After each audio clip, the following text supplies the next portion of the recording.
எண்ணிய முடிய வேண்டும், நல்லவே நல்லது, திண்ணிய நெஞ்சம் வேண்டும், தெளிந்த நல்ல அறிவு வேண்டும், பண்ணிய பாவமெல்லாம் கல்லினும் தண்ணியை போல நன்னிய என்னும் இங்கே நசித்திடல் வேண்டும். மகாகவி பாரதிக்கு முதல் மகன்.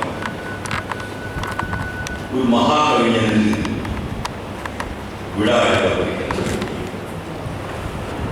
இந்த விழாவுக்காக இங்கே வந்திருக்கும் தவத்திரு குன்றக்குடி அடிகளார் சுவாமி அவர்களுக்கு என்னுடைய மரியாதை. பொள்ளாச்சியில் நடக்கின்ற விழா, இந்த விழாவில் ஐயா கிருஷ்ணராஜ ராமராய அவர்கள் இல்லாமல் இருந்தால்தான் குறை. அவர் எந்த விழாவில் வந்தாலும் நிறைய.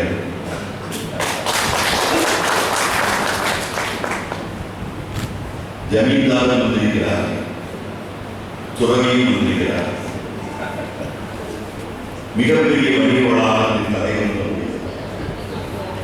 எல்லோருமாக சேர்ந்து இங்கே கவிஞர் சிற்பி அவர்களுக்கு அவரது 90வது ஆண்டை சிறப்பாக கொண்டாடி கொண்டிருக்கின்ற வேளையிலே இந்த அரங்கத்தில் பல தமிழ் அறிஞர்களும் வந்திருக்கிறார், கவிஞர்களும் வந்திருக்கிறார். இப்படி ஒரு அரிய வாய்ப்பு எத்தனை பேருக்கு கிடைக்கும் என்று எனக்கு தெரியும். பாரதி ஒரு வேலை இருந்திருந்தால் இது போன்ற ஒரு வாய்ப்பு தனக்கு கிடைக்க வேண்டும் என்று நிச்சயமாக எனக்கு எப்போதுமே கவிஞர் சிற்பி மீது ஒரு அபரிமிதமான ஒரு மரியாதை. அந்த மரியாதைக்கு என்ன காரணம் என்று கேட்கிறேன். எத்தனையோ அறிஞர்கள் இருந்திருக்கிறார்கள், கவிஞர்கள் இருந்திருக்கிறார்கள், ஆளுநர்கள் இருந்திருக்கிறார்கள். அவர்களெல்லாம் அவர்களுடைய ஊர் கொண்டாடியது. சென்னைக்கு போய்தான் பல கவிஞர்கள் அறியப்பட்டார்கள், பல எழுத்தாளர்கள் அறியப்பட்டார்கள், பல தலைவர்கள் அறியப்பட்டார்கள். ஆனால் கவிஞர் சிற்பி அவர்களுக்கு மட்டும் ஆனோர் பெரிய தனித்துவம். அது 2 பேர், கவிஞர் சிற்பி, இன்னொன்று ஐயா அவர்கள், மாணிக்கம் ஐயா அவர்கள் சொன்னாங்களே, டாக்டர் அப்துல் கலாம். இவர்களை அவர்கள் பிறந்த ஊர் கொண்டாடி பெரும்பாலான ஆளுமைகளை குறித்து அந்த ஊரில் போய் கேளுங்கள், தூற்றுவார்கள், போற்றுவதில்லை.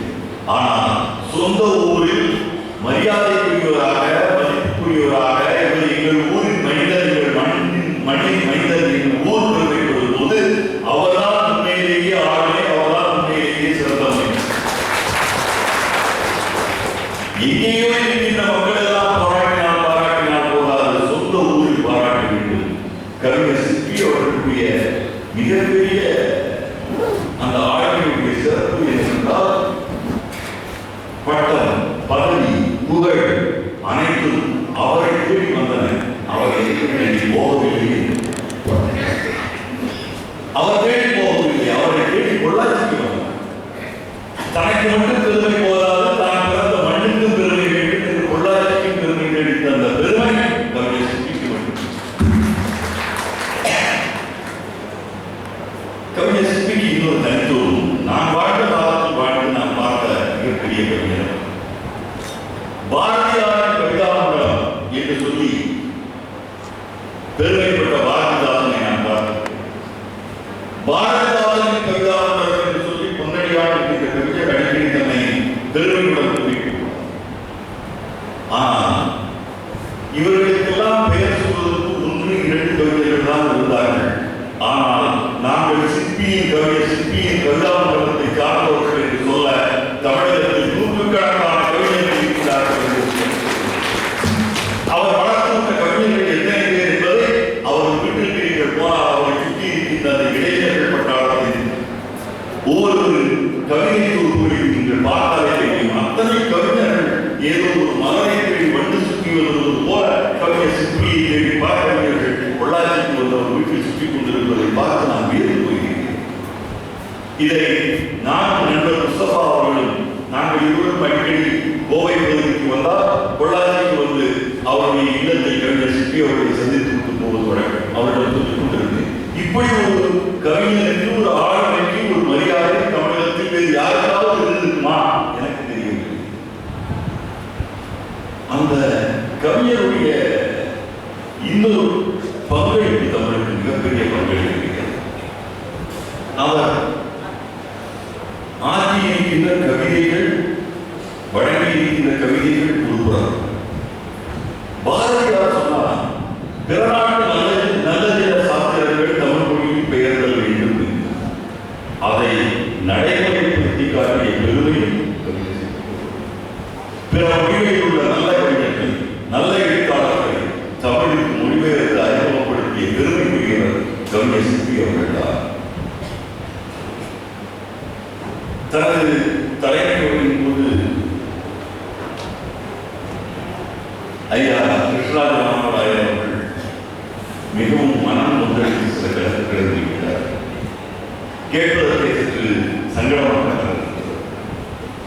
பெருந்தலைவர் ராமராஜர் அவர்களுக்கு வாகனோட்டியாக இருந்த பெருமைக்குரியவர் ஐயா மூப்பனார் அவர்களுடன் பயணித்த தலைவர்கள் ஏதோ காரணத்தால் அரசியல் வேண்டாம் என்ற அவர் ஒதுக்கிவிட்ட காரணத்தால் பொருளாதாரத்தில் இருக்கிறார். இல்லை என்றால் ஒரு வேளை தில்லியிலோ சென்னையிலோ ஒதுக்கி. ஆனால் அவருடைய மனதிலே கொந்தளித்துக் கொண்டிருக்கின்ற குமுறலை என்னால் உணர்ந்து கொள்ள முடியும். காந்தி என்கின்ற மிகப்பெரிய மகான் வாழ்ந்த தேசம் இது என்பதை இப்போது நடந்த சம்பவம் மட்டுமல்ல, எனக்கு தெரிந்து கடந்த 60 ஆண்டுகளாகவே காந்தி 60 ஆண்டுகளாக அல்ல, இந்தியா விடுதலை பெற்றது முதலே காந்தி படிப்படியாக சிதைக்கப்பட்டுக் கொண்டிருக்கிறார் என்பதுதான் நினைக்கிறேன். இன்று காந்தியாக இருந்திருந்தால் நிச்சயமாக தேசி குமரப்பாவை கொண்டாடி, காந்திக்கு பிறகு வந்தவர்கள் தேசி குமரப்பாவை யார் என்று இந்தியா தெரியாத அளவுக்கு மூடி மறைக்கிறார். காந்தி இருந்திருந்தால் வினோபா பாவே அவர்கள் மிகப்பெரிய இடத்தில் போட்டப்பட்டிருந்தார். ஆனால் அவர் போட்டப்பட்டார். ஆனால் இதை பற்றியெல்லாம் காந்தி கவலைப்பட்டிருப்பாரா என்றால் நிச்சயமாக கவலைப்பட்டிருப்பார். தன்னை பற்றி கவலைப்பட்டிருப்பாரா பட்டு அவர்களுக்கெல்லாம் அப்பாற்பட்டார். இந்தியாவில் இன்றவர் என்றும் யார் வந்தாலும் மகாத்மா காந்தி என்கின்ற பெயரை இமயமலையை எப்படி நீங்கள் இல்லாமல் இந்தியாவை உருவகப்படுத்திக் கொள்ள முடியாதோ அதுபோல் காலாகாலத்திற்கு மகாத்மா காந்தி இல்லாத இந்தியா இருக்க முடியாது.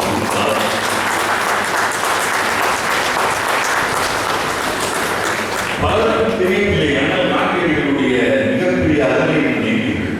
தெரிய வேண்டிய அவசியமே இல்லை. காந்தி என்பவர் நம்ம மராఠம் கலந்து ஒரு மகான். அவரை நீங்கள் யார் நினைத்தாலும் தவிர்க்கவும் முடியாது, தடுக்கவும் முடியாது. உலகத்தில் எந்த நாடுகளுக்கு போனாலும் அண்ணல் காந்தியடிகளை பற்றி முதல் உங்களிடம் கேட்பார். இந்தியன் என்று சொன்னால் எனக்கு ஒரு அனுபவம், தனிப்பட்ட அனுபவம், நான் அதற்கும் ஒரு அனுபவம் உண்டு. மேனாள் பிரதமராக இருந்த டாக்டர் மன்மோகன் சிங் அவர்களுடன் ஒரு காமன்வெல்த் மாநாட்டுக்காக உகண்டா சென்றது. அங்கிருந்து நைல் நதியின் தொடக்கம் இருக்கின்ற அந்த தீவுக்கு நாங்கள் படகில் செல்ல வேண்டும். படகுத்துறைக்கு வந்து நின்று கொண்டிருந்தோம். அங்கே அண்ணல் நாட்டியர்களுடைய சேர்ந்து அந்த வழியாக போன ஆப்பிரிக்கர்கள் பதக்கங்களுக்கு துப்பி எடுத்து மரியாதை செய்திருக்கிறோம். அப்போது நான் ஒரு இடத்தில் கேட்டேன், do you know who is this? இது யார் என்று உங்களுக்கு தெரியுமா? அப்போது அவர் சொன்னார், காந்தி எங்களுக்கு சுயமரியாதை என்ன என்பதை கற்றுக் கொடுத்தவா.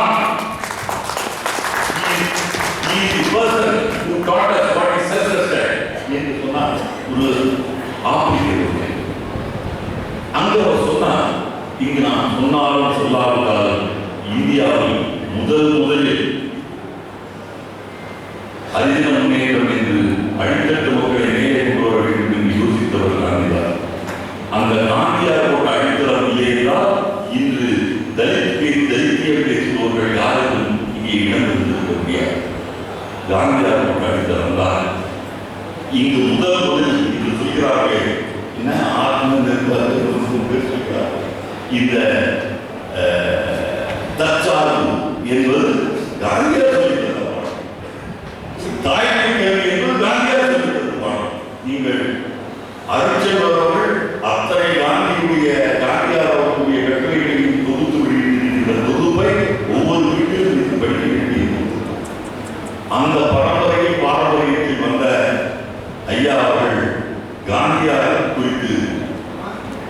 மனம் திரும்பி சொன்ன கருத்துக்கள் அவருடையது மட்டுமல்ல, இந்தியாவின் மீது, இந்த மண்ணின் மீது அக்கறை உள்ள ஒவ்வொருவருடைய மனம் வரும் என்பதை நான் அவரை வழிமுறை சொல்ல கடமைப்பட்டிருக்கிறேன். தமிழ் குறித்தும் அவர் சில கருத்துக்களை கூறினார். அதில் எனக்கு ஒரு வகையில் உடன்பாடு கிடையாது. அது அனுபவபூர்வமாக உணர்வுவன் நான் என்பதால் அவர் சொன்னார், இன்னும் நல்ல தமிழ் ஆசிரியர்களுக்கு முன்பதாக இருக்கிறார்கள், கற்றுக்கொள்வதற்கு தான் ஆளுகை என்று. அப்படி அல்ல.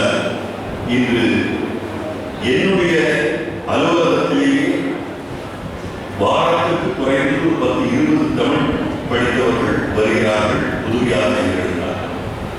ஒரு 10 கூட தவறில்லாமல் தமிழ் எழுத்து இருந்தவர்கள் இல்லை. அப்படி என்றால் தமிழ் ஆசிரியர்கள் சரியாக இல்லை.